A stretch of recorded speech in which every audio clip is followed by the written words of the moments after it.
What the Falcons do, we rise up. Welcome to Rise Up Reactions, the show where we talk all things Falcons, NFL, Georgia sports, and in general, the sports news of the day. I'm your host, Dr. Lee Denning, the Golden Hard Knock and a lifelong sports fan. Coming back to you guys, it is a Victory Monday again. The Falcons have found themselves, I don't know if I'm going to say surprisingly, but I am going to say entertainingly in sole possession of first place of the NFC South, being 4-0, holding the tiebreaker now with a 2-0 lead over Tampa Bay, winning both of our games against them this year.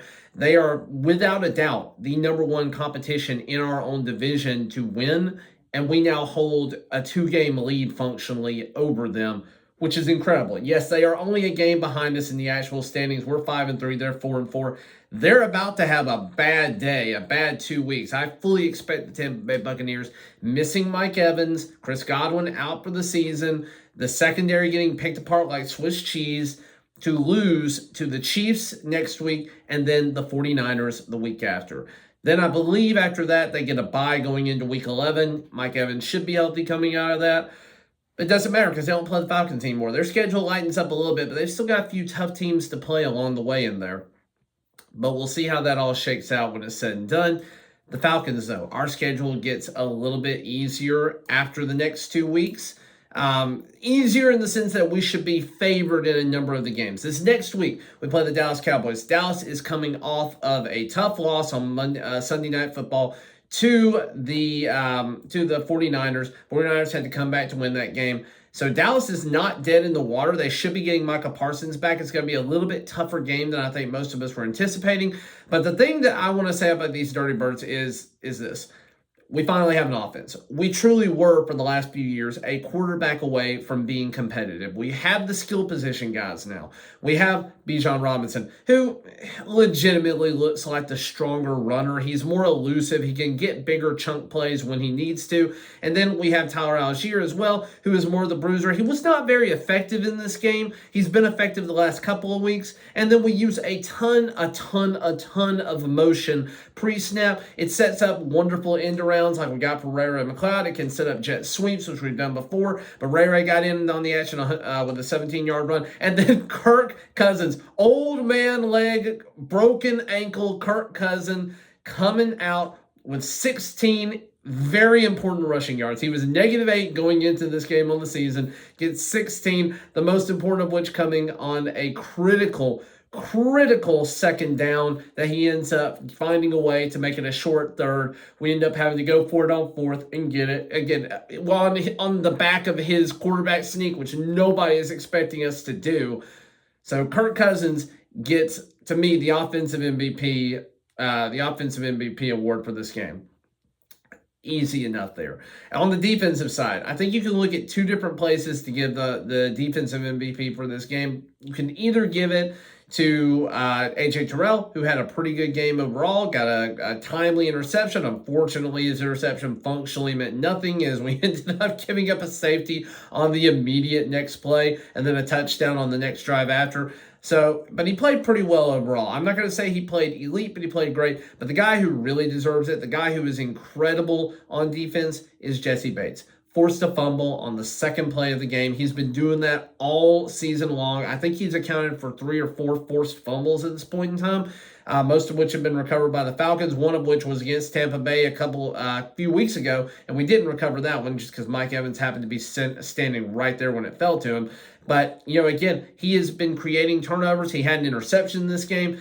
Just lights out play. He is probably the best, one of the top 2, if not the best. He's top 2 safeties in the league right now. We were definitely missing Justin Simmons. There's a few things we got to talk about on defense, but offense, I cannot praise them enough. They did what they needed to do. They had some ups and downs here. Kirk Cousins threw for 4 touchdowns, no interceptions. Just looking like he's lights out. It truly is Kirktober for the most part. He had a bad week last week, but he's bounced back this week. It's Kirktober all over again. Darnell Mooney coming out looking like a solid receiving option. Kyle Pitts getting in on the action. 4 catches, 5 targets, 91 yards, and 2 touchdowns on National Tight End Day. He is officially, right now, number 4 in fantasy production. My prediction of him being top 2 is looking a little bit better as he starts to work his way back into there for fantasy production. And my other prediction that we were going to be 6-0 in division play this year is also looking like it's going to be a strong, bold prediction. I don't know the last time we did that. But let's talk about a few things that didn't go our way. It's great to have a win. It's great to be 5-3. It's great to basically control our own destiny from here on out. Doesn't really matter what Tampa Bay does. They're probably going to be 4-6. I think we will be 6-3 after the Cowboys game, and then we have to play the Saints in New Orleans. There's not a reason we shouldn't be 7-3 or 6-4 coming out of the next 2-game stretch, one way or another. And then we get to go to Denver. I think we'll win that game, but you never know with Sean Payton, and then we get a bye. So we should have probably 7 wins going into our bye, and the Bucs should be 4-6 going into their bye, which, again, theirs is week 11. We play week 11, doesn't really matter. But going into our bye, we should have a 7-win, we should have 7 wins, and going into their bye, they should have, about still only 4 wins. I don't know what to say about this team otherwise, other than defense. Something has to change. Our defensive line looked awful. Truly, truly god-awful. I can't believe, looking at the box score, there were only 102 yards on the ground for the Bucs.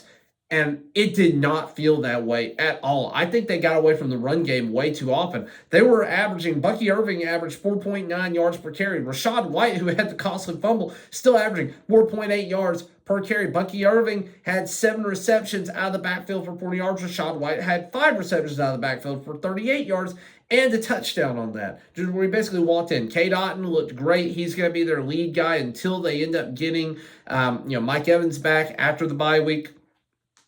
But I don't know why they got away from the run. They only got 102 yards, and it felt like they got 300. That's the way this game felt. We could not stop the run up the middle. Grady Jarrett looked good, but other than that, David Onyemata doesn't look good. Eddie Goldman doesn't look good. Rukaroro suffered an injury, so let's hope he had to be helped off the field. Let's hope that was a minor injury and we're not missing him. I don't know much about Brandon Dorlus. We haven't seen him. This Harris guy, I can't even tell you who that is at the edge position. I don't even know who that is, but it's not Harrison. I'm not a big fan of not seeing him on the field a little bit more. James Smith-Williams looking okay. Damone Harris, that's who it is. I don't even know who that is, but we don't need to be putting him out there. You end up getting an injury to Caden Ellis, and J.D. Bertrand has to come out, so we desperately need Troy Anderson to come back. And the linebacker room and the defensive line just really... They're putting no pressure on quarterbacks. We had no sacks again in this game. I don't know how many hurries we got. I didn't look up that stat before I started making the video, but it doesn't feel good to watch this defense depend on its secondary to make plays against a quarterback some receivers that are picking you apart from your zone. We can only do so much with Jesse Bates. And again, Simmons was out this week, and it showed. They were not afraid to attack the middle because guess who was back there? UCF legend, Richie Grant. Proving why we needed Justin Simmons in the first place. Looking absolutely porous on defense. He should be good to go. He's a 4-year starter in the NFL, or a 3-year starter and this year a backup in the NFL. He should be better at this point, and he's not. He is absolutely awful. Thankfully Mike Hughes is playing well, and AJ Terrell is starting to slightly ease into that contract that we're paying him. Jesse Bates looks like every bit the player that we've been paying him to be. And Justin Simmons has been great when he's on the field. Troy Anderson, we need him healthy. He looks great when he's on the field, but he's been hurt off of that stupid special teams play. He's now been out for 4 weeks. We probably just should have IR'd him if we'd known with that knee injury. We ended up losing an offensive lineman early in this game with Chris Lindstrom. Hopefully he's okay. He did have his helmet on back at the end of the game, just a lot that maybe we're keeping Kyle Hinton in as a precautionary thing. But, just looking at our defense, not trying to go back to the offense here, looking at our defense, something's got to give. Maybe we make a trade for Uche. Maybe we make a trade with with a team that is sucking right now for one of their pieces that, we could get from. Maybe we make a trade with the Browns. I don't think it would be for Myles Garrett, but maybe it's for, one of their linebackers that's having a decent year. I don't know. Let's look at these teams that are not doing well. The trade deadline is November 5th, which I think is also Election Day, which is insane. But let's make a trade. Let's find some way to bolster this defensive line. Either that or we got to change the scheme up because what we're playing ain't working. It's keeping teams alive in games where they shouldn't be. And yes, we're making second half adjustments. Second half has been great. We allowed the weird, play on, the weird safety probably shouldn't have happened. And then another touchdown drive right after it. Younghoe Koo misses a field goal that could have for sure at least given us a chance where we don't lose the game. Instead, it comes down to a final heave to the end zone where we have to hope that we don't pull a Bears versus Washington and get a Hail Mary in some ridiculous fashion. And thankfully, we didn't. But still, it blows my mind that we cannot play a complete game on defense. It blows my mind that teams are going away from the run when it's clearly working. They had 102 yards, but again, it felt like 300. I don't know why they moved away from the run. It was working. It seems like that is the way to beat our Falcons. It's a way to control time of possession because there was a time, I think there was like a 13-minute drive in the early part of the game, or at least it felt that way by the Buccaneers, and it just felt like this was going to be a slugfest. The defense was going to get gassed. Thankfully, we ended up bouncing back and answering that with our own long drive in the second quarter, and then again in the third quarter, we had a nice long drive. But it feels like we can't put all the pieces together. This is a good win. It sets us up beautifully for the remainder of the season. No matter what at this point, I guess I shouldn't say no matter what, but we should not go into the bye with a losing record. We have a few more weeks to go for that, but the worst I think we should be is 6-5 going into the bye. And I really think we're going to be 7-4 or 8-3 at that point in time. I think we could definitely win out the remainder of our games. Let's just really quickly, before I close this video out, let's go through the remainder of the schedule here before the bye. We have the Cowboys. We get them at home. So I'm going to be at that game. Going with the Cowboys, friend. So we'll see how that ends up going out. But, we're going to be playing the Cowboys. They're not looking great right now. We could definitely win that game. It's going to be competitive, but we could win that game. Hopefully it doesn't turn out like Seattle where we just don't show up. We have to go to the Saints. Again, a winnable game. And then we go to the Broncos. Again, a winnable game. Tougher in their environment, but a winnable game. Then we got our bye week going into 12. So we got 3 more games here. And then we have the Vikings. Have to go, have the Chargers at home. That's probably a win. I'm not going to say for sure because Justin Herbert could pull some weird magic. You've got a good defensive showing there. They're actually looking like the second best team in that division for sure this year instead of like a wishy-washy team. You have the Vikings in Minnesota in December. So you don't know what that's going to be. Kirk Cousins going back home to some degree. I don't know if it's going to be a revenge game for him or a revenge game for them, but we'll see what ends up happening there. They're starting to crash back to earth here. I do like seeing that. I didn't think they were as good as their record showed, but they're still a competitive team. Then you go to the Raiders. Again, I will be at that game. I'm looking forward to that Monday Night Football game. I'm hoping they don't change it to flex Sunday afternoon, but if they do, they do. But yeah, I'll be at the Raiders game in Las Vegas. So we've got the Raiders. That's a crapshoot, but should be a win. The Giants, get them at home right before Christmas, should be a win. At the Commanders, obviously they are pulling some weird magic out of their butts. And you have Dan Quinn getting a revenge game against the Falcons. So, that could be a bad storyline for us. But I think we should be competitive in that game. But that's a possible loss for us. And then we close out with the Panthers, which we probably are still going to have to play starters unless the rest of the division falls apart. But looking at the schedule, I see at least 1, 2, 3, 4... 5, 6, 7. There are 7 games that we should win. We should be a 12-win team this year.